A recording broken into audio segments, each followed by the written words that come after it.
This episode of What the Tech is brought to you by IT Pro TV, an easy, entertaining approach to online IT training. Visit itpro.tv/what-the-tech and use the code WTT30 for a free 7-day trial and 30% off the lifetime of your account. What the Tech?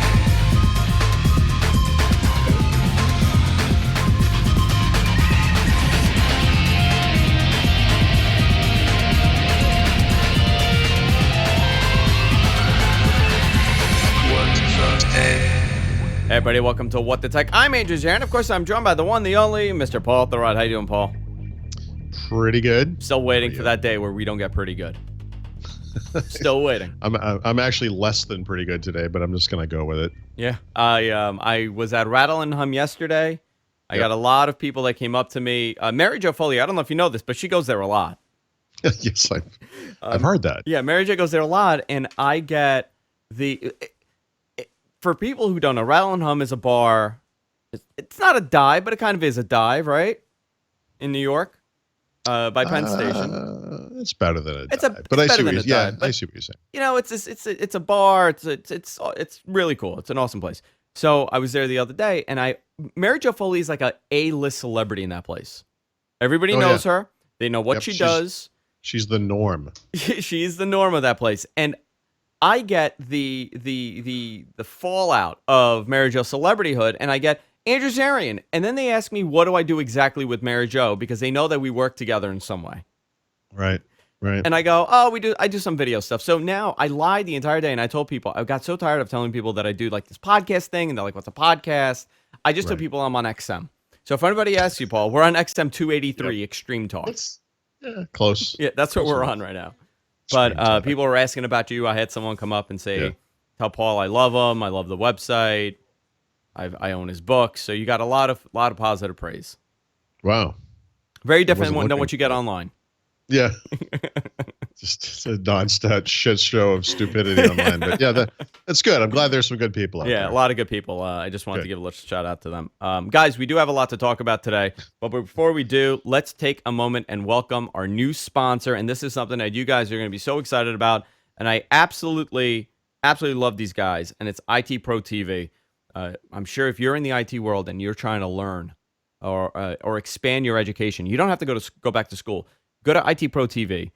itpro.tv/what-the-tech. We're going to have a link, or you could use the code WTT30 at checkout, and you get a free 7-day trial along with 30% off your lifetime of the account. This is really cool. So I was playing around with the website, and for me, there was something that really stood out, and that was the fact that, yes, you can learn all these amazing things in the IT world. They have courses include certified information system security professionals. It's an endless amount of content that you got on there, whether you're trying to learn something new or just move up in your career. They have over 2,000 videos, 2,000 hours of content, and they're adding 30 hours of content per week, which is unbelievable. But here's the cool thing. So I was on the website and I'm playing around, and I saw a Photoshop course. I'm going to call it a course. But it was a Photoshop course, and I was playing around. There was a bunch of free stuff on there, obviously, with the free trial and the free membership. And I really thought it would be interesting that every week we dive into a new thing to learn, essentially. I could pick something from Photoshop. They do all the Adobe stuff, obviously. And then maybe some certification courses for you guys. I know a lot of the audience is in IT. Their client lists include, and look at this, MIT, Harvard, Stanford. The list goes on. And it's because it's a monthly subscription. You're taking advantage of pretty much a low subscription cost, which is unbelievable. And they have 3 different ways that you can sign up. One is the free basic membership, and it gives you access to their live feed that they record every couple days or every day. You got to check the schedule. They have a live feed, and their videos are so awesome. You're not getting a seminar. You're not getting a guy in front of, just a grainy webinar video. These are highly produced, unbelievable videos. It kind of looks like the screensavers, Paul. When you look at it, the set is absolutely stunning. They put so much work in these videos, and it's so easy to learn. So you get the free membership. You could sign up. You could watch the live feed. You could go there. You could view the courses as they're being recorded. And then also there are free courses that you could check out. Standard membership gives you access to the entire course library, the content on IT Pro TV produced on a daily basis. You could get access to all that stuff. And then the premium membership is it includes all the benefits of the basic and the standard, obviously, but you have access to over 100 step-by-step virtual labs. So it's really, really cool. Also, you get access to the content on Dev Pro TV and Biz Pro TV, which is something we're going to talk about in the coming weeks. Go to IT Pro TV, itpro.tv. You get a 7-day free trial and 30% off a lifetime membership, the lifetime of your account, lifetime of the service that you have. If you use the code WTT30 at checkout.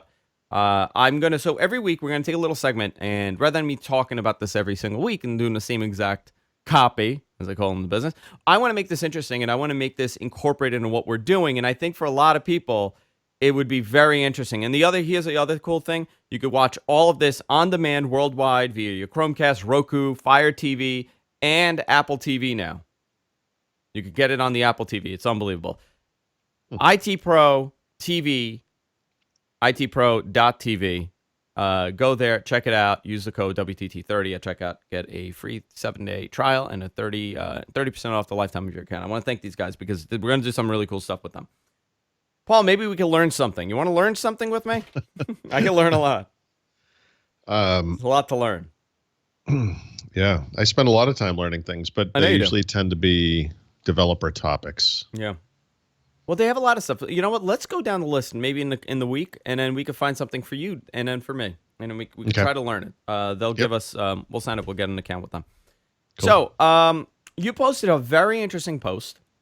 I did not. Thurrott, right. On Thurrott.com, not anywhere else. And it was something that I really thought about in the discussion that we had a couple of weeks ago regarding, the PC market and how it's changed since Windows 8. I was thinking about bringing this up, and I totally forgot. And luckily for Thurrott.com, it was a nice little reminder to the topic I want to discuss. And that's, do signature PCs still matter? And this is a very interesting discussion because we have not discussed the importance of signature PCs over the last couple of years. Because is it as important as it was? Yeah. So the short answer is yes, because for the vast majority of PC buyers who are normal people, getting that good as possible kind of curated experience out of the box is a big deal. It's the closest thing we have in the Windows world to like getting a Mac as far as the cleanliness of the PC and so forth. For technical people, things have changed a little bit, and for the better. For the better and for the worse. So I would say for the worse, one of the problems with Windows 10, let's say, because it's really Windows 10's fault, is that it comes with more crap on it Windows than 10 previous does. versions. Yeah. So, like a typical install. In fact, I just brought up a virtual machine as you were reading that. I mean, like this is a stock install of Windows 10. It's got Candy Crush on it, Minecraft, Viber for some reason, some PDF applications. It's got all this crap. I don't know. Facebook and Twitter, it's like a Get Office ad. There's all this stuff, and that's Microsoft. I mean, that's it's kind of hard to look inside the kimono there and see what they're doing exactly, but they're just they put a bunch of crap in there. And so from a signature PC perspective, there's not much they can do about that, right? They can't take out stuff that Microsoft adds. But on the good news front for Windows 10, one of the really great things that's happened in the past year is that they've released a tool called Refresh Windows. I think it's called Refresh Windows. And it's actually an online tool, although you can access it from within Windows 10. And it works like that Reset This PC tool. So if you have Windows 8 or newer, or including Windows 10, there's a Reset This PC tool. And it basically lets you go back to the original factory settings. And so it's kind of like starting over again with the computer. Yeah. The downside to that tool is that PC makers can configure that thing. And so if the PC maker wants to have, McAfee on the image or whatever, like that stuff will be there when you reset the PC. Sure. So the Refresh Windows tool is an online version of it, of that same tool, except it's not modified by the PC maker. It's Microsoft's, relatively clean image. So you still get the crapware that Microsoft provides, but what you don't get is all the crapware that your PC maker may provide. Yeah. And I think for people listening to this show, or for more technical people, the existence of the refresh Windows tool makes it a lot less dangerous, or at least a lot less time consuming, to buy a PC wherever you want to buy it, and then spend all that time making it work the way you want it to work, because you can blow away any Windows 10 computer with this tool and just go back to a stock image at any time. And I think that makes I think that makes the argument for Signature PC a little less necessary. I mean, for technical people, it doesn't obviate the need for normal people. If that makes sense. So here's my stance on this, right? My friend Darren from the 7 Line, I'm wearing his clothing right now. He's starting a Mets branded podcast, and so he bought a not a super high end, but he bought like a Power PC gaming machine, from Micro Center. And I was actually surprised at how little crap it came with. Yeah. Now we're not talking HP or any of these brands, that though maybe they tend to put a lot, but there was some stuff. There was a couple antivirus things. I like the redundant antivirus applications. There's like three. It's like Norton. The time limited. Yeah. But it's like Norton. There's McAfee, all installed on the same machine. But he had an antivirus on there, and then it was like the Microsoft junk, like Candy Crush and like all that stuff.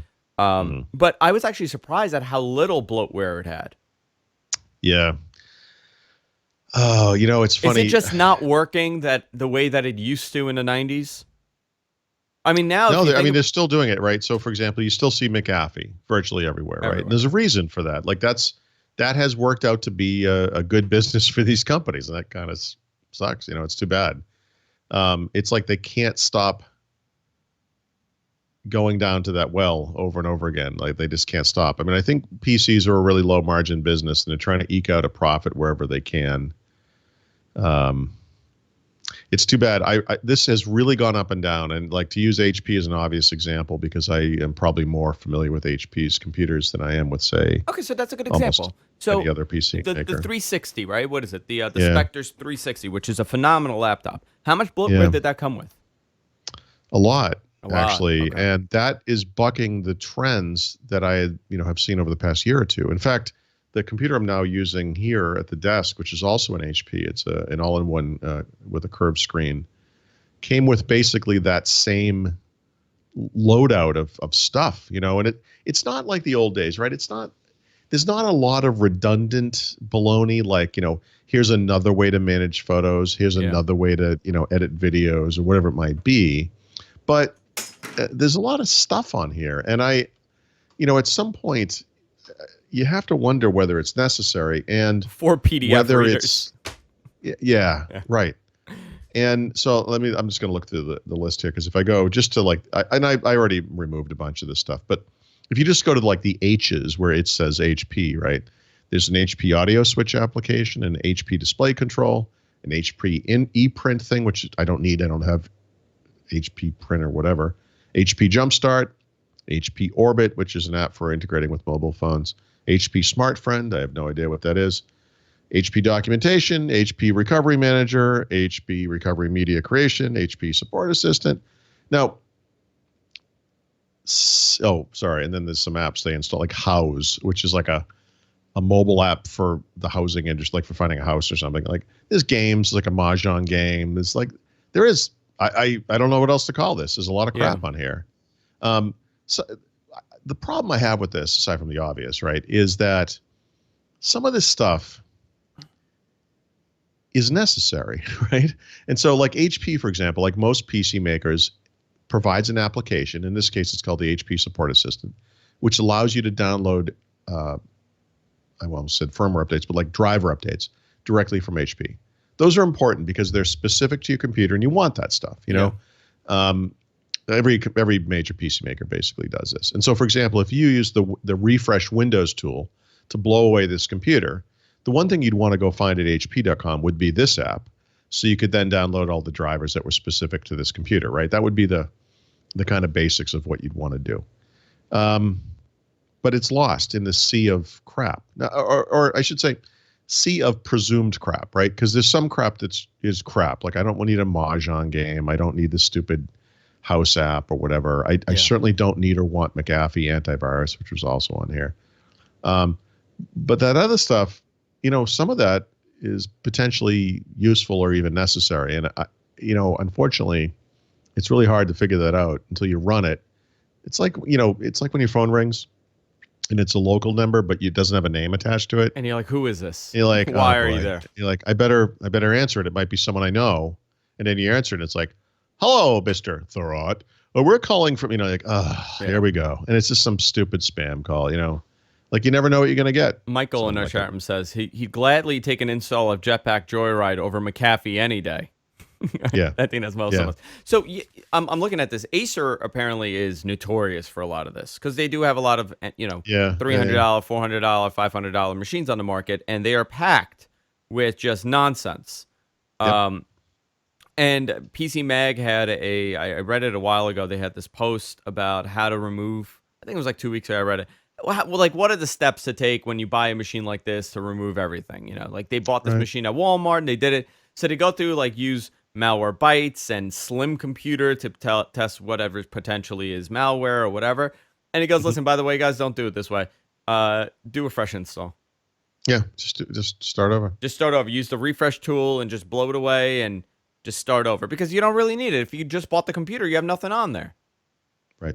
You're saving so much of a headache. But I did not, thinking about the signature PCs. Yeah, we all have the capability of doing a clean install and getting a totally, technically a signature model. Yes and no, but it's not the hardware you're getting, but you're blowing out all the nonsense software. But I was under the impression from the machines that I have used, and the ones that I have been, mid to upper grade premium laptops. I don't see as much nonsense as I used to, but I could be wrong because when you go with a lower end model, guess what? You might get bombarded with nonsense. So I don't know. I find this interesting. I thought it was a very interesting discussion to have regarding the signature PCs because are people still going into stores and buying signature PCs because they're clean? I don't really have any insight into how popular the program's been, right? One of the big surprises that I have about Signature is that the PC industry hasn't rallied around this. Like, this is clearly the right thing to do for customers. It's kind of weird to me that this hasn't been a bigger deal. There have been, these little things over the past year or two. Lenovo talks about doing this, where they are essentially selling Signature PCs themselves, right? Yeah. And that's neat, and that's really good. HP has worked with Microsoft on particular models of their computers that have had a really clean system image. The X360 you're mentioning is really interesting because the initial version of that came out about a year ago was one of those computers, but the new version has all kinds of crap on it, and it's like, okay, so what happened? I don't know what happened there. Interesting. To kind of touch on something that we discussed last week on the show, and you made a post kind of similar to what we had talked about. Today you made it, actually. Wow, I just saw it. Whatever happened to SMS Relay for Android? Yeah, I asked Microsoft. Okay, so is this going based on what we discussed last week? Because I have been doing a couple tests, and I got so much feedback. Guys, it was absolutely amazing. I got so much feedback regarding this exact thing that I'm trying to do, right? And get SMS and MMS across all my platforms, across all my devices. And I got so many good suggestions, so I'm going to start testing out all the different services. But some of the ones that I had tested out that I got recommended to get, integrated on my Mac as a standalone app are absolutely terrible. I'm actually shocked how terrible some of these relaying, I guess SMS Relay is. But you wrote a post about whatever happened to SMS Relay for Android, and I thought this was interesting. I just saw this, so please tell me. Whatever happened to SMS Relay? Nothing. That's the problem. Like, I had to go back and do a little bit of research because I asked Microsoft, and I don't mean to be mean about this, but they're just so useless at getting back to me with stuff that I need to do and know about, and they're just worthless. And so I looked it up. I looked up when they said different things, when they said things were going to happen. I looked it up, and basically what the short version is, about a year ago, they were talking about adding a feature to Windows 10 for the anniversary update, right, which came out in July, Yeah. called Messaging Anywhere. And it was going to be the ability from a Windows 10 phone or an Android phone to integrate with your Windows 10 PC so you could get and receive text messages on the PC like you can do with a Mac and an iPhone, right? Nice. Okay. And then they decided right before the anniversary update shipped, actually, we're not going to do that anymore. Just Was there kidding. a reason? Did it not work well, or? The official reason, and actually I'm okay with this, was that it made more sense for this functionality to be built into Skype, not Windows 10. Okay. Because Skype is their messaging platform. And the idea there, I guess, is, it's they've never said this, but think about it. You know, from a technical perspective, you can do like an SMS relay type feature on Android or Windows 10 mobile, because these are platforms that are either open like Android is or your own platform, which Windows 10 mobile is. But it leaves out the iPhone. Yeah. Now, if you build this functionality into the Skype app, what that means is if you're using the Skype app to do messaging on your iPhone, actually, you may be able to get that to work, right? You can kind of bypass the limitations of like the iPhone. You know, So generally how this works on Android is that, and I could be wrong, guys. So I've been doing a very short term test with this. So let's say you use Paul Thurrott's messaging app, right? And that is my default app now. That's the one that I like. So it takes over for whatever the default was, and you could pick a different messaging app because it's Android, and you could pick pretty much whatever you want. And you would have the app running on your desktop as well. Or it would be a web-based app, and you would have it running there. But you need to use the app on both sides, technically, to get this to work. So would that mean, the problem is, does Skype now turn into my default messaging service on Android? Right. And then, Andrew, you're ruining the end of my story. Okay, I'm sorry. So let me just backtrack for a second. I'll get to that because the answer is I don't know. Okay. When they canceled Messaging Anywhere, people got really upset. But later in the year, September-ish, they released the first beta of what they're now calling SMS Relay as part of Skype. The only way it works today is you have to have a Windows 10 mobile phone, which nobody does, and then you have to be on the Insider program on a PC, which also limits the audience even further. So, okay, I guess it works. I don't know. I tried it back in the day. I haven't looked at it recently. But what I'm really interested in is the Android part of this, right? Because Android is used by 80% of all the mobile users in the world. Like if this could work, like this would be an interesting alternative to what Apple offers through the Mac and the iPhone. Yeah. It's never happened. So basically what happened was they released a beta in September. They talked about it in November, but didn't change anything. But in November, they said, coming in the future, we'll be adding this feature for Android as well. And that's where we are today. So the reason I don't know whether what you're saying is true, although I do suspect it is true, is because it's not available. So I don't know how it's going to work. But on Windows 10 mobile, yes, you use the Skype app as your SMS, MMS app as well. That's why it works. Okay. This allows you to integrate with something they're calling Action Center in the cloud. Action Center is the notification center on Windows 10. The idea is that you have this notification center up in the cloud. All of the clients are syncing with it. So if I'm on my computer and you, Andrew, send me a text message and I answer it on my computer, I don't have a new notification waiting for me over my phone because my phone knows that I answered that already. That notification has been handled. That's the theory. It's not available. Okay. So the answer is we don't know when this is coming, essentially, or how it will show up. That is. Yep. That's exactly right. We can look at what they did on Windows and guess, right? But the thing is, Android could have some sort of base system services that allow Microsoft to kind of do its thing on that platform. So it's possible. It's better than that. So it's a little complicated. I don't think it's as simple as we think it is. Like Verizon's Messenger. Oh, I got into a whole thing with them on Twitter. Did you see this? With who? So after my rant about how terrible Verizon's messaging service has gotten for Android, they have an app. They have a Verizon Messenger app. And people people laugh and they say, "Why the hell do you use this?" And I always tell them it's because I get my messages on my Mac. They have a standalone application that I use for that, and it broke after Sierra, like totally broke. It has a Windows scaling problem where messages disappear. If you send me a text message, have my messages go, and I got to like scale it up and down in order for the messages to come back. Sounds vaguely familiar. So it's a disaster. It's an utter disaster. They have not put out an update since June 2016. So I put this thing up on Twitter, and a lot of people sent me unbelievable recommendations. And Verizon got involved. They're like, "We'll help you with your Verizon Messaging Plus problems. Please DM us." So he's telling, I went through it. I'm like, "Dude, you guys, have you looked at the Mac store, like the App Store?" And he's like, "No, because who looks at the Mac App Store?" Fair enough. I'm like, "Your reviews are terrible. It's like 1-star overall rating out of thousands of reviews.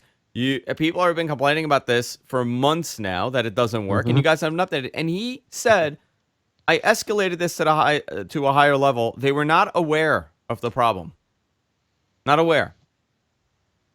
So that's, by the way, I get this response from Microsoft fairly regularly, and it doesn't work anymore. A little infuriating. It absolutely does not work at all anymore. I mean, it's not even that it maybe works a little bit. No, it doesn't work at all. It's broken. So I'm dealing with that, and I got a lot of recommendations. And one recommendation was a relay app for your Android that sends it to like a whole separate. You're using the Jabber protocol in iChat essentially to get your messages there. Yeah. And I installed this thing, and I totally forgot. And yesterday I was in the city, and I'm looking at my battery. My battery drops plummeting like 10% an hour, or 10% every like a half hour. Let's say. I mean, it's something unbelievable. And look, it's a stupid app. It's taking up all the resources. Like, I don't know why. So I had to uninstall. So now I'm back to square one. I'm still using the stupid Verizon one. Guys, also send me your recommendations. It's funny, that Jabber thing. I had forgotten about that. I mean, we were on the cusp or trying to solve this problem 10 years ago or several years ago. I know. We're still doing it. It's weird though. how we still not. Yeah. Maybe it's not a priority. It should be. If you think about it, Apple just did SMS. Remember, it was only it was a couple of versions ago, wasn't it? 2-3 versions. Yeah, maybe 2-3 years that's ago. That's 2-3 years. I guess so. I mean, that's pretty impressive. It's all a blur at this point, Paul. It's all a blur. What is not a blur is therot.com. You guys are doing some great stuff there at therot.com, and there was an announcement that I saw about Mary Jo Foley. You want to let people know what's going on? Not really. Okay. Yeah. So Mary Jo has joined my parent company, which is BWW, which used to be Blue Whale Web. BWW Media Group. Yes. They own Therot.com, and they own Petri.com, and also IT Unity. And she's going to be primarily working on like the Petri side of the fence, if that makes sense, because she's kind of business oriented. But basically, she's creating or helping us create, partnering with us to create a community for technologists. And that's great. Yeah, it's neat because it's kind of a formalization of a relationship we've kind of had in a way. I mean, Mary Jo and I do a lot of meetup stuff, when we travel and so forth. Like you were talking about Rattle and Hum earlier. I mean, we've probably done a half dozen or so meetups there, for example. And just kind of formalize this as a relationship. She travels with us a lot. We go to the same events a lot. We're always meeting with people and trying to find new talent and everything. I mean, one of the things I've kind of done on the side myself since I joined BWW a couple of years ago was try to help them with the direction to take with Petri and the people to get involved. And I've actually played a pretty big role doing that stuff myself, getting people into the Petri fold. And sure. So if you look back over the past, year or two or whatever, I mean, some of those people were, are there because of some relationship I had with them. So she's going to be doing more of that kind of stuff, which is great. So it's exciting. We're really good friends. So it's really neat to kind of formalize the work relationship a little bit there. It's like this nice little universe you built for yourself. You got Brad, you got Mary Jo, you got me, everybody, Yeah, I didn't really build it for myself, but I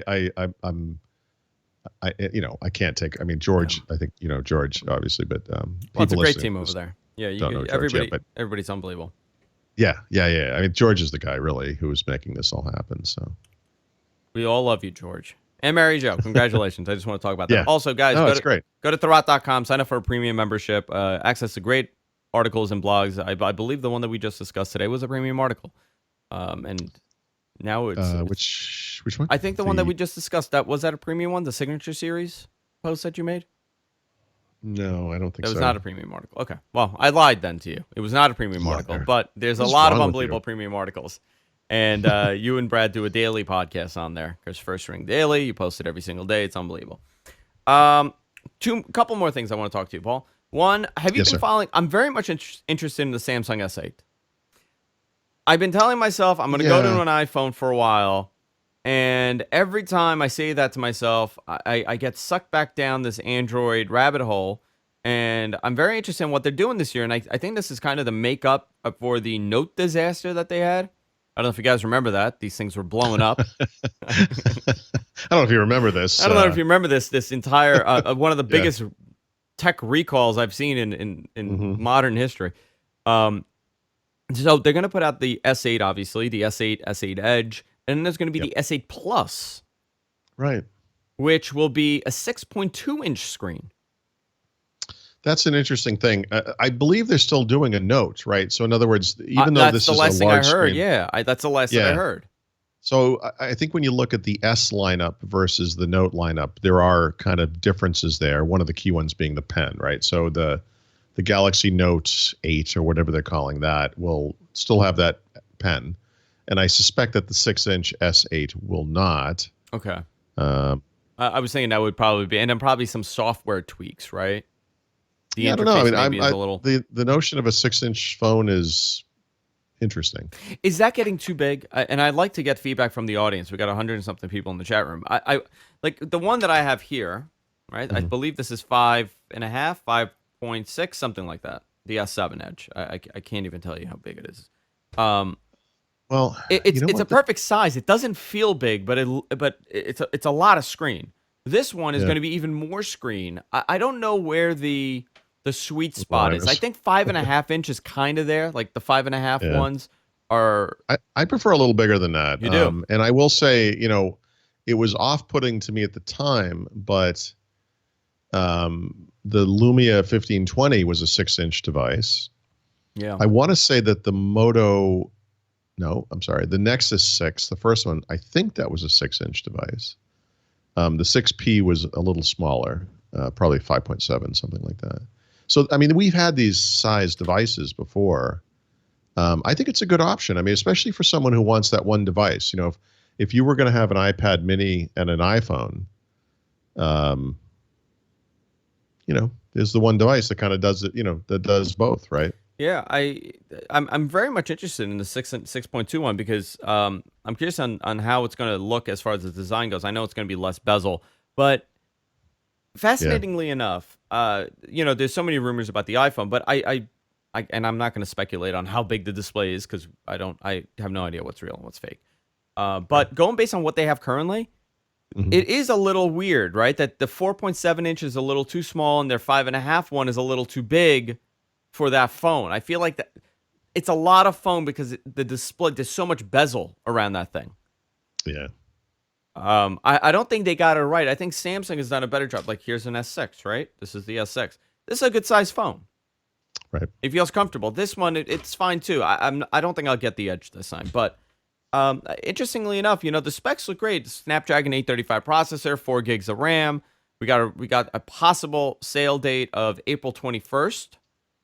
In line with around the same time that the LG phones that are going to come out, their flagship is going to come out. I'm very interested to see what they do with this.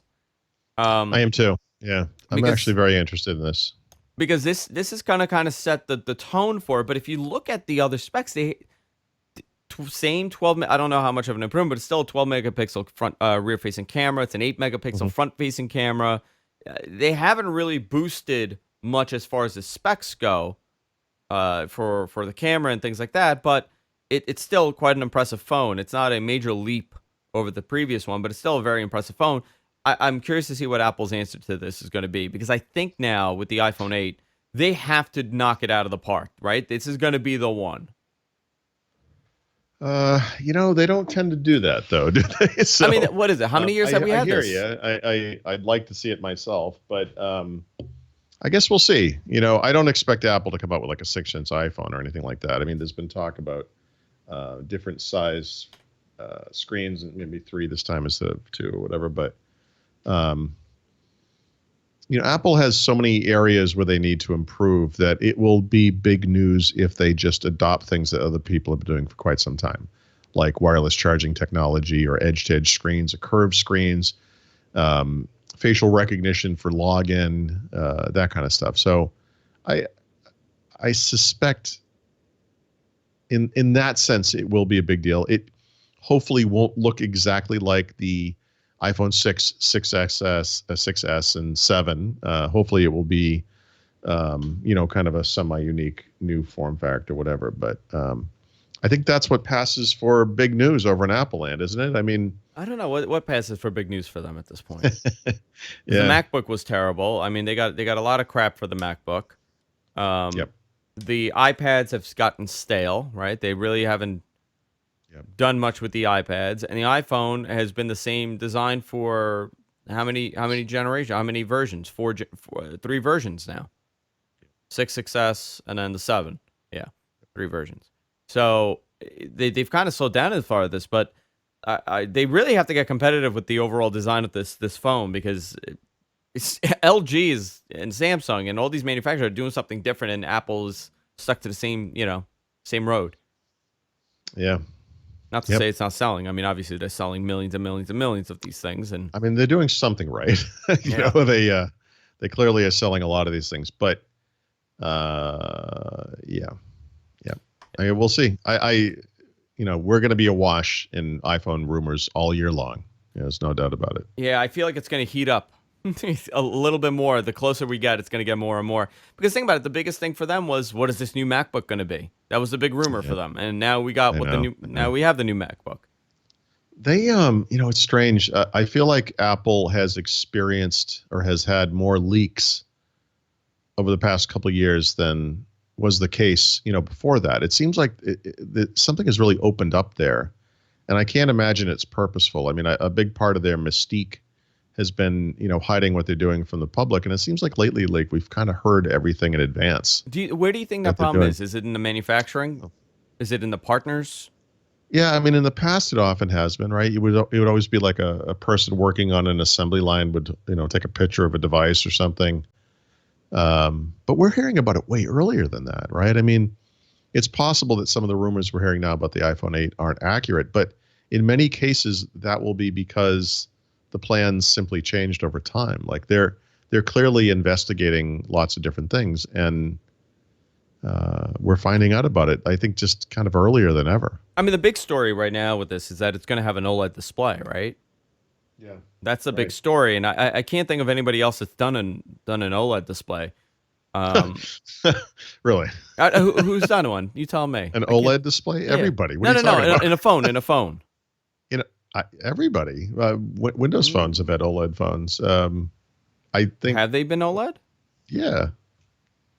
I don't OLED, think so. Someone tell me I'm wrong or right. You're wrong. OLED display phones. Who's done it? Am I missing something? Let's find out. Yeah, Pixel has an OLED phone. Does it? OLED screen. Yeah. I guess so. I'm wrong then. I mean, this is what I mean. Like, in other words, other companies have been doing this, but now Apple's doing it, right? And the one thing that's interesting about the screens on the iPhones is that even though they're based on LCD technology, like they're really highly rated and they're really good screens. And they fall apart in certain places, like if you're outside in bright sunlight and so forth and all that kind of stuff. But honestly, they've done kind of an incredible job with the technology that they use. And so just Apple adopting this is interesting because you want to kind of see what they do about it. And they'll be talking about the blackest blacks and the whitest whites and all that stuff, just like everyone else did 8 years ago. Or whatever. Oh, this is interesting. I'm looking here in the article. I'm finding OLED phones, and then this article says, what is interesting is that the iPhone 8 will be the first phone to have an OLED display. Huh. The first iPhone to have an OLED display. Maybe it's worded. It's not worded well. No, this has been around for a long time. Yeah. But it is. I'm curious about this phone, and I'm curious about what they're doing with it. It's Yeah. But from what I saw, it's gonna be way more expensive than previous versions. Whatever they're doing with this, I heard about the pricing, and I mean, not surprised there. I feel like it gets more expensive. All of them have. Yeah. Can you? Yep. I mean, I know that That's the cost one was. of the big rumors, right? I was explaining to my father how the pricing for phones have worked all these years, right? And it's actually something that you got to take a minute to wrap your head around. Right. The fact that before you would pay $199 and get the phone, and then that was it, and then you owned the phone, so it was subsidized. Now you actually see how much the phone costs, and you're like, $800? Why? I know. $800 if you're lucky. If you're lucky, yeah. But now you actually see the cost of it. Yeah. All my phones right now are done with their contract.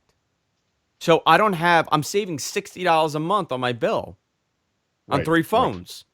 Right. And now I'm like, I don't want to get another one. I just now it's like, I kind of saw the other side of this. First time that I've, all 3 have kind of finished. Yeah. So interesting. Paul, let's take a minute, and I want to talk to you about this. This week, this was big news, but I believe that we've discussed this before. Another version of Windows 10 is coming at the end of the year. Yeah, I was a little confused by this story. It's like so I thought this was Microsoft, something on top of what we had discussed. Well, I mean, the plan for the longstanding plan has been to deliver 2 versions of Windows 10 this year, right? Redstone 2 in the spring and Redstone 3 in the fall. I think the reason it became kind of a story was that Microsoft, on a public-facing website, used that term and had it on a rough schedule. Second half of 2017. So I think people got really excited. Like Brad wrote a story about it, and I was like, he contacted me about it, and I was just like, I don't understand what we're talking about. Like, this was always going to happen. But I guess the deal is they never really came out and said it explicitly, even though I think they did. To be honest, I'm really confused by this. But anyway, just so you know, Microsoft has always generally planned to have 2 versions of Windows 10 each year. So one roughly every 6 months. They did not achieve that goal in 2016. They did not. They only had the one update, the anniversary update, in mid 2016. But after that, they were like, well, we're not backing off. We intend to go fast, and we're going to have 2 now in this coming year. So one will, I think they're going to finalize the creators update any time now in the next couple of days or weeks, and then ship it publicly in early April, and then we don't know an exact date, but RS3, the next release, is due in the fall timeframe, end of the year. So we already know what creator, what's going to be involved in that. We've discussed it. But what is this next version? Do we know? No, we don't know anything like that. Is it it's not a major, it's not like a creator update or anniversary update, or is it a major feature update? Well, I mean, we'll have to wait and see how major it is because we don't know what's in it. But I mean, all of these updates none of them are big, small updates. They're all just the next version. So there's been 3 versions so far. The initial version, the November update, which is the 1511. The anniversary update was 1607. The creators update, which is coming soon, which is 1703. And then this will be, 1710 or 1711, whatever they call it. But we literally have no idea. There's not one feature. Well, we know the My People feature that was dropped from that was dropped will be in that. Yeah, we know that, but we don't know of any major new features or what the supposed direction of this one is, or how big or small it is compared to other things. We just don't know. They've just put it on the schedule. Yeah, I thought it was very interesting that it got picked up everywhere, and I feel like I missed something. Like, I did too. Like, did they? What I felt like I missed was why was this a story? But did they ever say that they weren't going to do this? Nope. Yeah. So I don't know. I turned on everything and it's saying like, 2 versions of Windows coming out this year, and I was surprised. Yeah. I thought that something had changed prior to this. Nope. That they're doing it. No idea. I don't understand why it was even a story, but there it is. Yeah. When is Mobile World Congress? Somebody's messaging me right now. Right next week. Like next starts. Week, yeah. Okay. Sunday, Monday, whatever. I'm interested to see what happens there. Yeah, there's not going to be any Microsoft stuff there, but obviously Microsoft partners will probably be there. HP and other PC makers, device makers of all kinds. Samsung, obviously. I think Samsung like announced a new processor. Yeah, they did. Today for some reason. I mean, that seems like something they would have announced at Mobile World Congress, and it makes me wonder if they don't have a bunch of stuff to announce.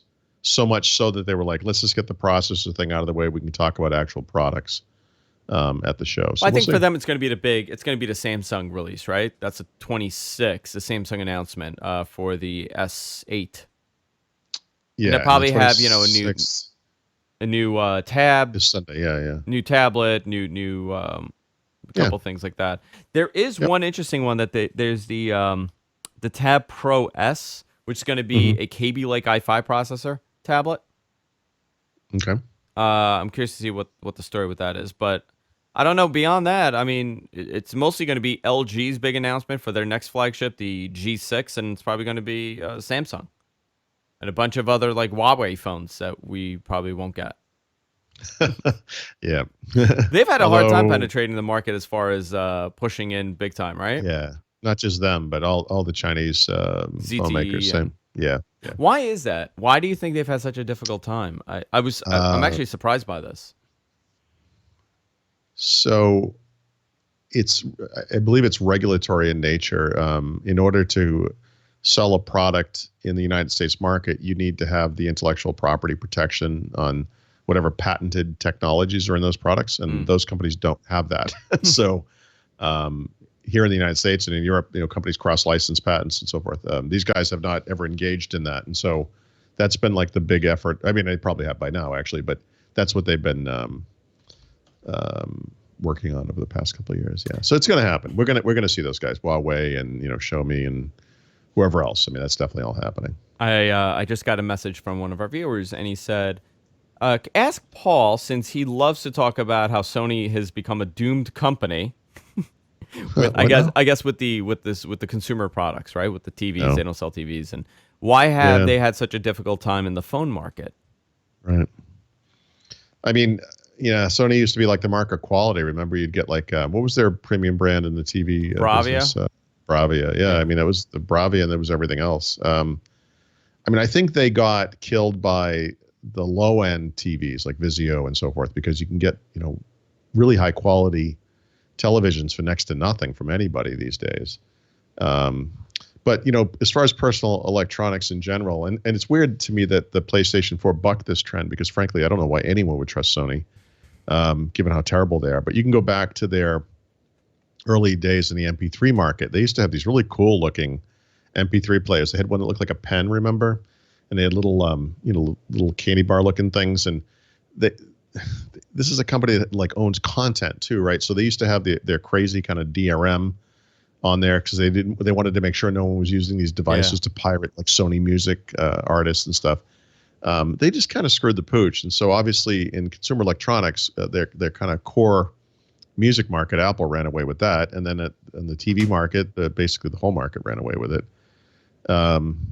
Yeah, I don't know. But they never had anything in the phone. I mean, the phone market. I know that they have the Xperia line, right? That's their flagship line, and never anything like. And they're nice looking devices, but I can't. Right. I mean, I think their experience in the phone market followed their experience in the PC market, right? Back when they were making VAIO computers, you could say, wow, like, okay, these are kind of quirky and different. Remember, these always have like memory stick slots and stuff, and they were purple sometimes. They had the kind of unique design. They were always just a little too quirky, I think, for the broader non-Japanese markets. The world's just kind of passed them by. I mean, I think it's fair to put Sony into the same category as, Palm, Nokia, BlackBerry, whatever. Like, it was basically Apple that kind of blew by them. Yeah. Yeah, because remember, they used to have Sony style stores everywhere, and those were kind of like Apple stores are now. Like, people would just congregate there. I don't think anyone ever bought something in a store like that, but it was a place to go. You look at the big TVs, and they'd have like 3D TV demonstrations, or whatever it might have been they were selling at the time.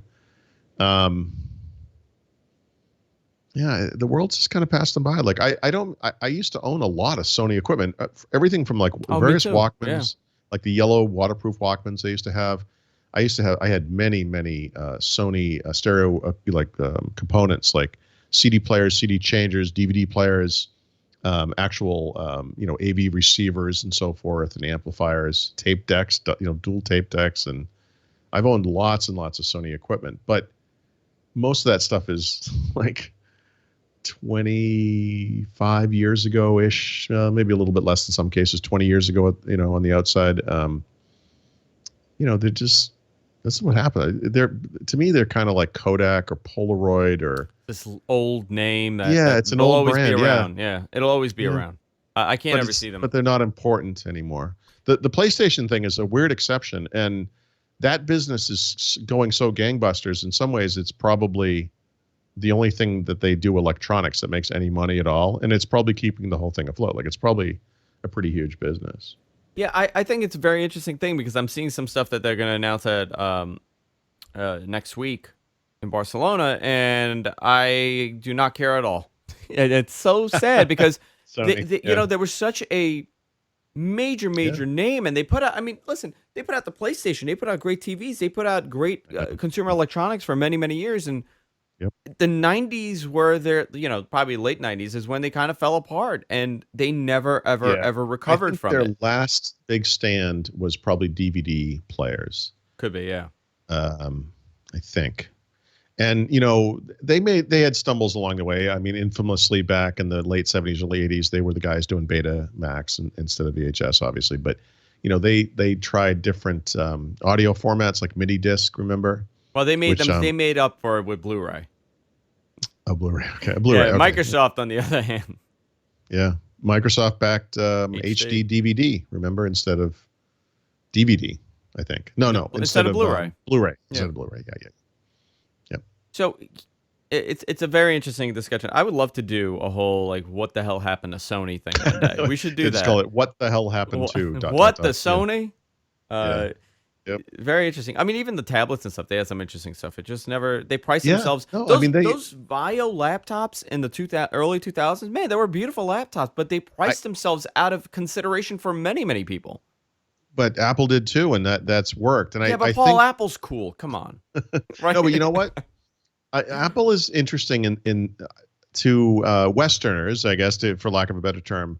The Apple design aesthetic makes more sense than what Sony did, right? I think Sony at the time was something that made sense in Asia or in Japan specifically, right? To us, it seemed a little quirky and off. It was cool, but it was like a little off.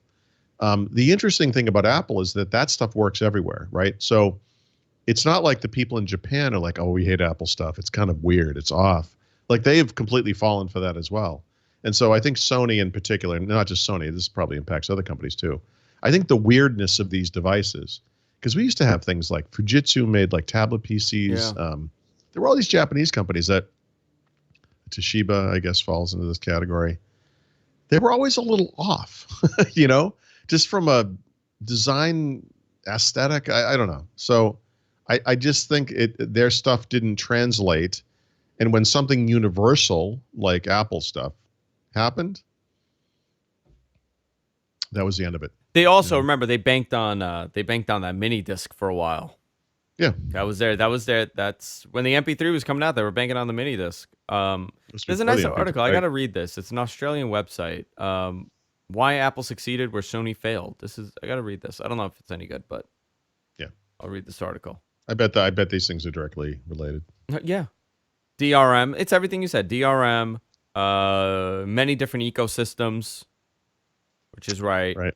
Let's see. I'm just going down this list. Conflicting object. Yeah. Okay. So there's a lot that goes in, and we should do that next week. Paul, I know you have a meeting, so we're gonna get out of here, guys. Go to our website, gfknetwork.com. IT Pro TV, itpro.tv. Go there, check them out. When you go there, use the offer code WTT30 for a free 7-day trial and 30% off the lifetime of your account. You also have a lot of free stuff. So go there, play around, go see, and learn something. Guys, starting next week, we're going to have a great segment on this. Paul, anything coming up? Anything you want to mention? Oh, no. I'm going to curl up into a ball and die after this next meeting. There is no what to talk today because Paul has a meeting again. So busy. We'll do something cool next week. I'll make up for it, I promise. All right, guys. See you next week.